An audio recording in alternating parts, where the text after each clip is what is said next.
ចាសសួស្តីបងប្អូនអរគ្នាថ្ងៃនេះខ្ញុំនឹងមកបង្ហាញអំពីរបៀបធ្វើសាច់គោអាំងទាំងកាក់ចាសូមតាមដានទស្សនាទាំងអស់គ្នាចាខ្ញុំមានសាច់គោចំនួន8ខាំ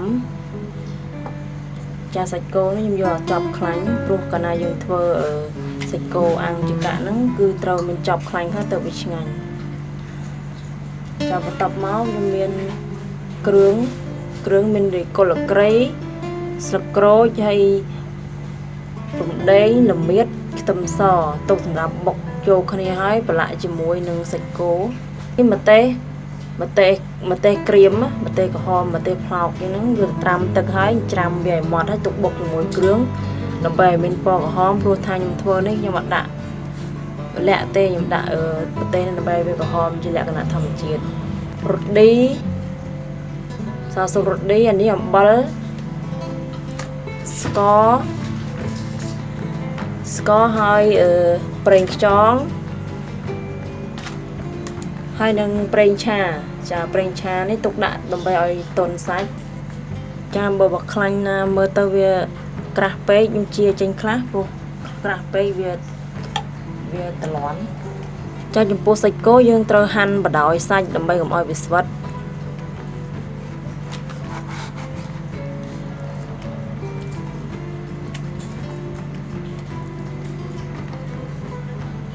ពេលយើងហាន់យើងព្យាយាមមើលសាច់វាតើវាស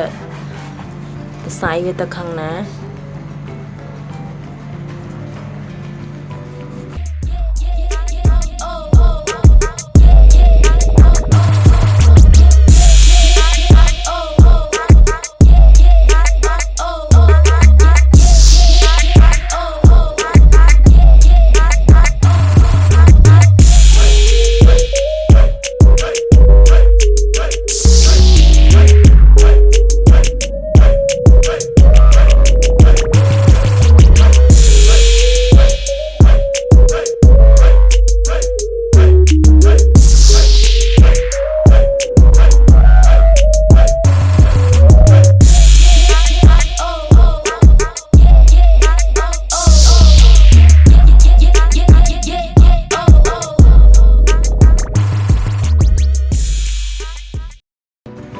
សាច់គោនេះ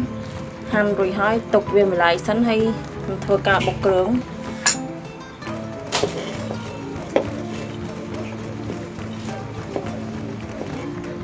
ចាគល់ក្រៃស្លឹកក្រូចម្ដេងល្មៀតខ្ទឹមនឹងដាក់ចូលគ្នាទាំងអស់ទៅ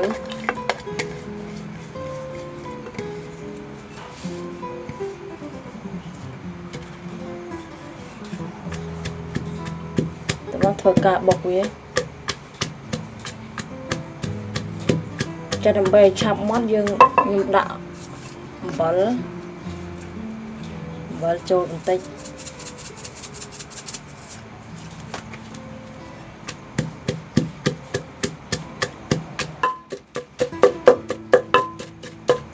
ចាបន្ទាប់ពីម៉ត់ហើយយើងធ្វើការប្រឡាក់សាច់គោ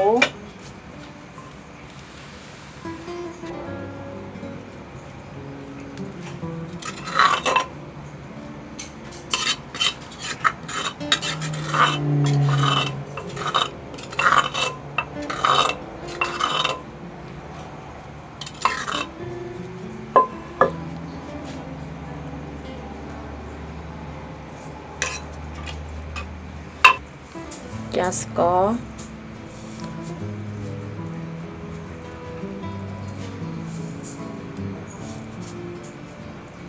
ដាក់ចំនួន2 ល្ព្រាបាយកន្លះ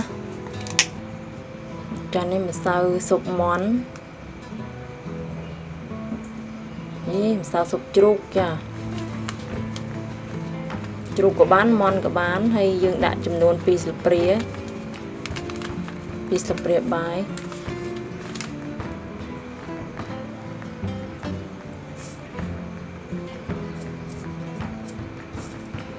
ចាមិញហ្នឹងឥឡូវថែមប៉ុណ្ណេះទៀតណាប្រហែលជាកន្លះនេះស្លាមិនដល់1 ស្លាបព្រាទេណាអំបិលហើយប្រេងខ្យង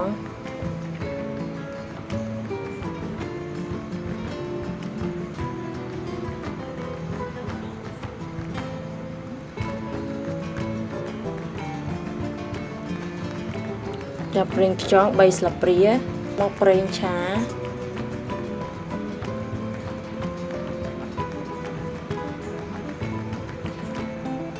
ចំនួន2ស្លាបព្រា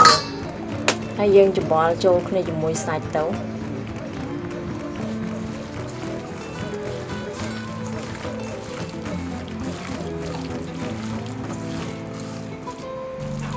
ចានេះបន្ទាប់ពីខ្ញុំច្របល់វាចូលគ្រឿងអស់ហើយចាខ្ញុំច្របល់រយៈពេលជិត10នាទីណា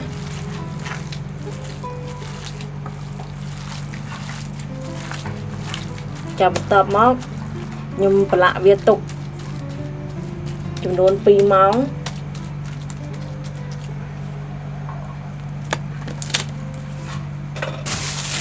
ចាពេលទុកហ្នឹងយើងយកថង់យើងអត់មានថង់អា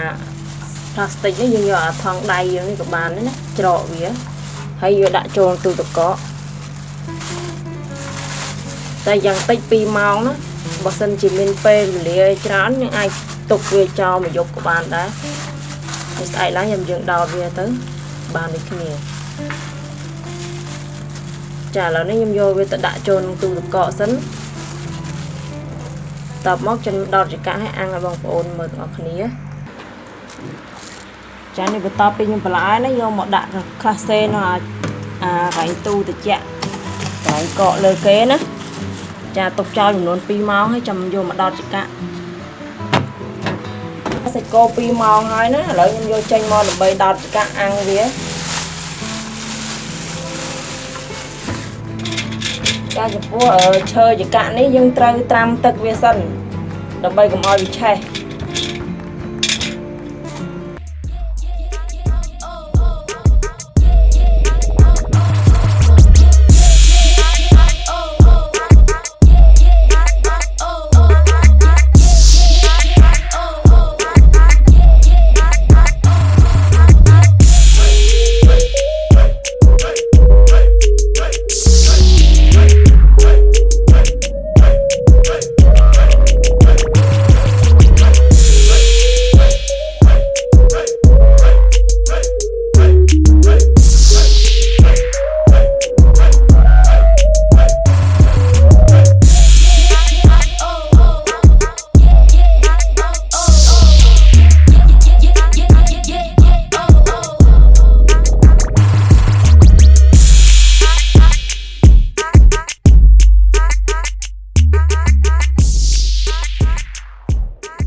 ចាឥឡូវខ្ញុំសុំពេលដោតឲ្យបានច្រើនចង្កាក់សិនណា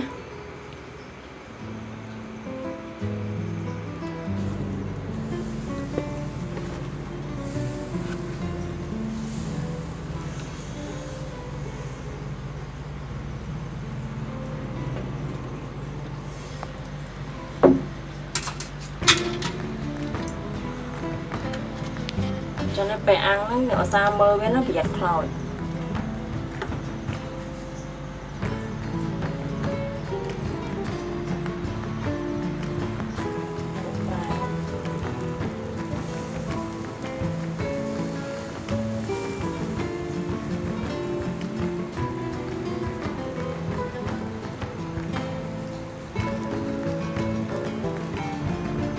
cho bông bó sạch cô để nhom ăn nó ăn rồi hói lại chập đại chán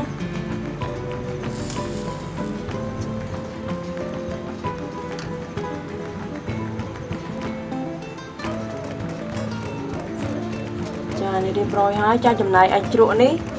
bông ôn ai chờ cho link được không clip được bao nhóm á nhưng nó đã link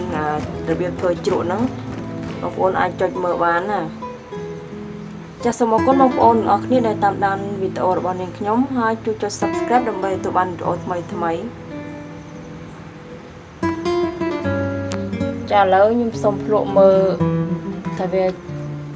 ហូបជាមួយជ្រក់ទៅវាមានរសជាតិយ៉ាងម៉េចដែរចាហូបបាច់បេះទេដាក់ទឹកកាក់ឲ្យចាប់ជ្រក់បាន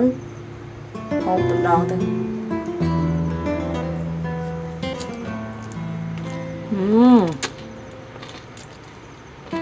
បងឆ្ងាញ់នេះតែចឹងអាច ធ្វើតាមខ្ញុំទៅហូបទៅឆ្ងាញ់ហ្មង